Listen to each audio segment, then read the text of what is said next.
Grace, one of my favorite people. I am so glad to see you, not just because I love talking to you, but also because that thing that you have behind you, that sign with a maple leaf flag over there and a massive roller coaster. When I talk to you and I see that, that means A, we are coming out of this pandemic, and two, we're coming back to what is traditional summer fun. What does this all mean for everybody?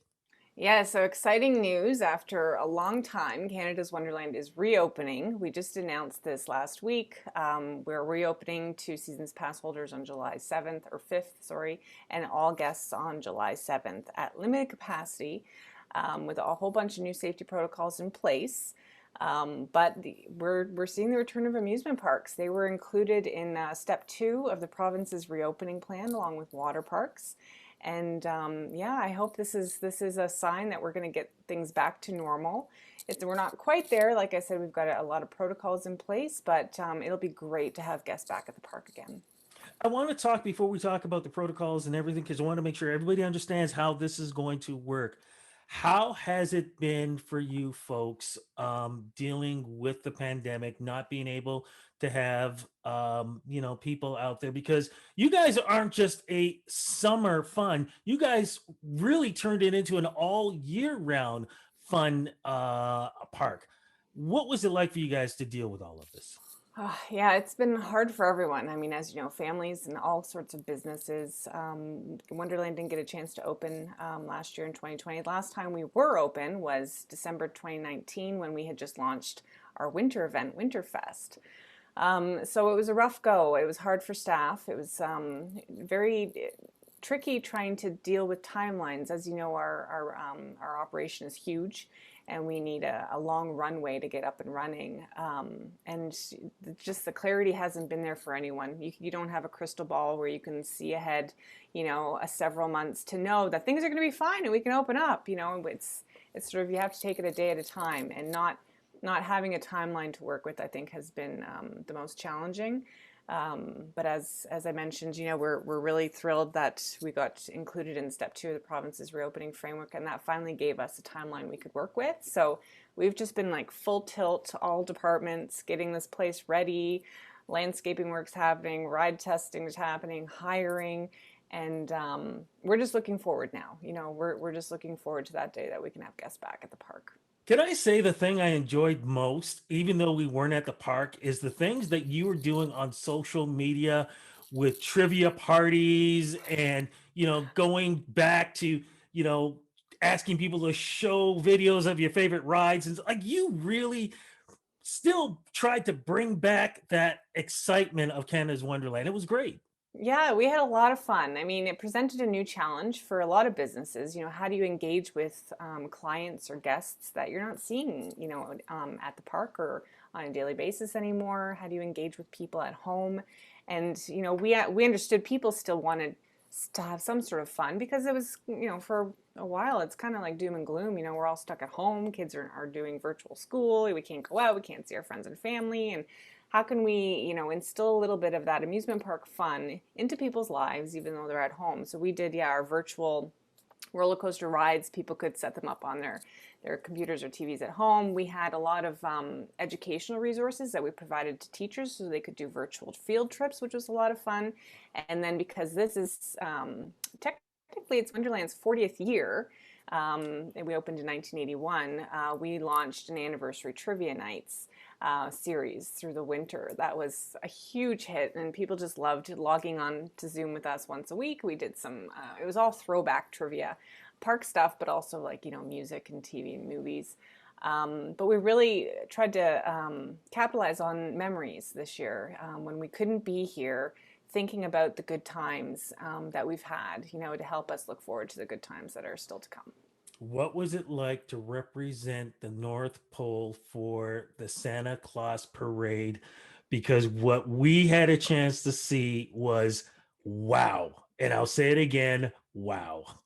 Yeah, that was a great opportunity. Again, it was something that would never have happened if it wasn't for the pandemic. But we hosted the Toronto Santa Claus Parade here at the park, and it was a closed route because the parade couldn't happen downtown, and we couldn't do the crowds.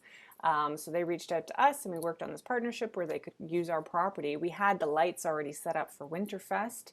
So it was just a matter of, turning everything on and making the backdrop beautiful. And it was a lot of fun, bringing those parade floats through. It looked great on TV. It was too bad we couldn't have, the audience here, the people along the parade route. But I think it worked out, and people still got to enjoy that, even though it was, only on television. It was fun to do. No, it was a different kind of fun because I like for myself, it was hot chocolate, cookies, wrapped up, lights off, watching it, and I thought this is amazing. I actually hope I know we're probably gonna be back, Santa Claus Parade downtown and everything. I hope there's some kind of version that's done at the Santa Claus Parade again at Canada's Wonderland because it was amazing to see. It was beautiful. You guys did a great job. Congratulations. Thank you. Yeah, who knows what's going to happen in the future? We'll see. Well, let's look at the future right now because we're talking about slowly opening up the park. How is this initiative going to work? So guests now, one of the big changes is that everybody's going to need to make a reservation to visit the park, and that's going to help us limit capacity and control the flow of guests through front gates. So everybody's booking their day of visit plus their arrival time. Now it's not a time slot. We've had a lot of questions about that. Am I only allowed to stay to a certain time? After you arrive, you can stay until park closes. But that arrival time system is just allowing us to control how many people show up at once, and just helping us make sure that there's lots of space in the park for people to spread around. A couple other things that are key to note: face coverings are going to be required for all guests over age 2 in most cases. There are some areas where you won't need to wear them, like they're not required in splash works. Unless you're around other guests, like in a food line or in the restroom, not on the water attractions, or while you're sitting down eating or drinking. You can have them off. But again, the face coverings are just to help protect everyone. When you're here at the park, even though we have limited capacity, you are interacting and moving around other guests. So we've got that in place. We are also going to be doing enhanced cleaning of all high-touch surface areas. There's going to be a quick health screening, questions, and temperature check at the gate when you come in. And we'll have physical distancing signage and markers all throughout the park. In some areas where it's a little bit tight, we might have one-way directional traffic flow, but we'll have signage and park ambassadors out as well, trying to remind everybody about that. What are we allowed to bring with us? Because I know for myself, I've got a little bag that's got gloves, hand sanitizer, a bunch of things. So, what are we allowed to bring in the park and what are we not allowed to bring into the park? Sure, you can bring in your own hand sanitizer. We also have hundreds of hand sanitizer pumps that we've installed all throughout the park, including the entrances to the rides and the exits of the rides. You can bring in your own water bottle to fill up at our water fountains. Food's not permitted in the park, but you're always able to exit the park and picnic. It's one of our areas outside the gate. I would recommend bringing multiple face masks with you. You never know, you might need if it's a hot day, you might need a dry one later on. Or you're on the roller coaster and whoop, lost my Well, mask. that's been tested. Lots of parks in the States. We've taken guidance from health officials, but also industry professionals who have helped to open up theme parks in the States safely, and they've tested masks on rides and they stay on. Just like many people are able to wear their glasses on rides and they don't fly off. Same thing there. So we're hoping that they'll stay on. Yeah, I hope so too, because I got some designer masks that I like and I don't want to see it disappear. So So this maybe, yeah, bring a disposable one maybe for the rides, just in case. just in case, absolutely. This sounds like so much fun. So let's go back again. What day is it open and what days is it going to be open for now? Sure. So opens to all guests on July 7th, and we're open daily straight through to Labor Day. The water park, Splashworks, opens up July 12th, and the hours there will be noon to 6 for the water park through to the end of the summer. The park hours generally for July are 10 till 8, but at the end of July we go 10 to 10. And as we wrap this up, just want to make sure all the rides are open.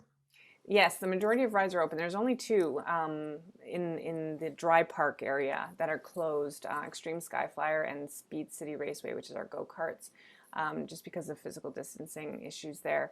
But everything else is going to be open. So yeah, we're looking forward to. I'm sure a lot of people are going to be looking forward to getting a couple screams out on some roller coasters And, after the year we've and had. I was going to say, can you just remind us a little bit about our Scream roller coasters that we get to get back on and scream again, even though it'll be through a mask? Yes, well, so the big one, the one behind me here, Yukon Striker, that was brand new in 2019. It's the world's largest, tallest, fastest, longest dive coaster. So a lot of people maybe didn't have a chance to get on that in 2019 and come back and try that. But we actually have a couple other new attractions this year. So one being in Splashworks, a water attraction. It's called Mountain Bay Cliffs.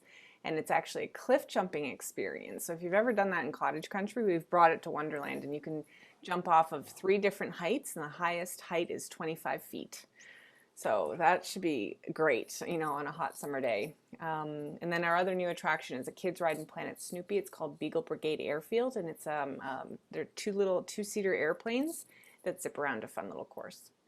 Cannot wait. Cannot wait to see Franklin too. He's my favorite Peanuts character. Oh, Love yeah. Franklin. I always make sure I get a picture with Franklin. This sounds like so much fun. So, where do we go to get more information on social media and website, and also season passes?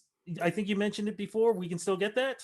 For sure. And actually, it's the best deal now because we obviously recognize the season's starting a little late this year. Seasons passes are valid through to Labor Day next year, 2022. So if maybe you don't feel comfortable coming this summer, you can still come next summer. So those are on sale. Daily tickets are on sale. They're all available on our website, canadaswonderland.com. And there's also all the information that you need to know about our reservation system and safety protocols. Grace, thank you so much. Please thank everybody at Canada's Wonderland for making sure that our summer tradition continues, even though it was stalled for a little bit. This sounds like so much fun. I can't wait to go cliff diving. This is going to be great. Knowing me, though, I'm going to belly flop it. But hey, as long as I'm at Canada's Wonderland, it doesn't matter because that's where the summer fun is. Thank you so much for the interview. That's right. Thanks for having me.